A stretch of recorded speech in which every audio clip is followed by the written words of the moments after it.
À tous, aujourd'hui nous allons voir la problématique de l'accord de l'adjectif de couleur. Alors les notions de base pour cette leçon, déjà vous devez distinguer la différence entre une couleur dite simple, du style rouge ou vert, et la couleur dite composée. Exemple, bleu clair ou alors bleu vert. Donc ça c'est important de distinguer la couleur simple, c'est-à-dire un seul élément, et une couleur dite composée, au minimum de deux éléments. Ça peut être une couleur et une tonalité, ou une nuance, comme vous voulez, ou alors deux couleurs ensemble. Donc ça, ce sont les deux éléments de base pour bien comprendre cette leçon. Alors, voilà ce que dit la première règle. Donc la règle concerne les couleurs simples. Règle numéro 1. Donc la couleur simple s'accorde en genre et en nombre.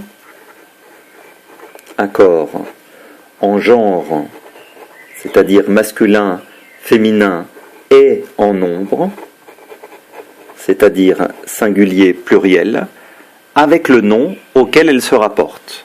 Exemple, des jupes bleues. Donc la couleur simple bleu s'accorde directement avec le nom jupe.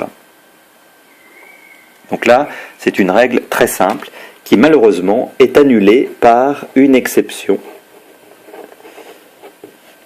Et l'exception concerne les couleurs simples qui existent comme un végétal, un animal ou un minéral. Donc si la couleur existe dans le monde végétal, dans le monde animal ou dans le monde minéral, l'accord est annulé. Exemple, des armoires orange. Donc ici, vous remarquez que l'adjectif de couleur orange, je ne l'ai pas accordé. Pourquoi ? Parce qu'orange est une couleur simple, mais qui existe comme un fruit. Donc, l'accord n'est pas possible. Cette exception, chers élèves, contient une exception d'exception. Exception de l'exception. Alors, ne découragez pas, parce que la langue française est très complexe, vous le savez, et là on parle de 7 termes qui sont mauve, pourpre, rose, écarlate, fauve, vermeil et incarnat. Donc, ces 7 couleurs s'accorderont quand même. Donc, ce sont des couleurs simples qui existent dans les mondes végétaux, animaux et minéraux, qu'on ne devrait donc pas accorder, selon l'exception, mais comme ils sont des exceptions d'exception, on les accordera quand même.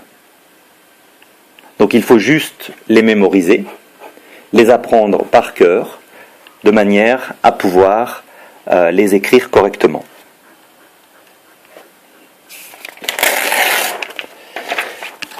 Maintenant, la règle numéro 2. La règle numéro 2 concerne les couleurs dites composées. Et là, la règle ne contient pas d'exception.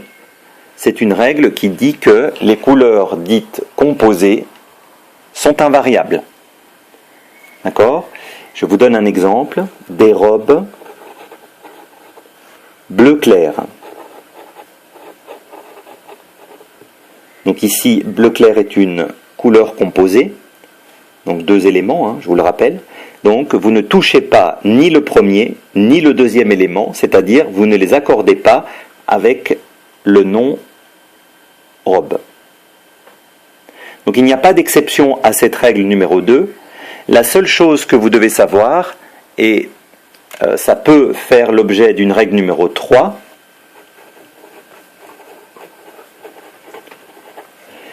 qui dit que vous devez mettre un trait d'union obligatoirement entre 2 couleurs. D'accord ? Exemple, des jupes bleu-vert. Donc ici, vous remarquez le trait d'union parce que bleu est une couleur et vert est une couleur également. Donc ici, vous avez 2 couleurs.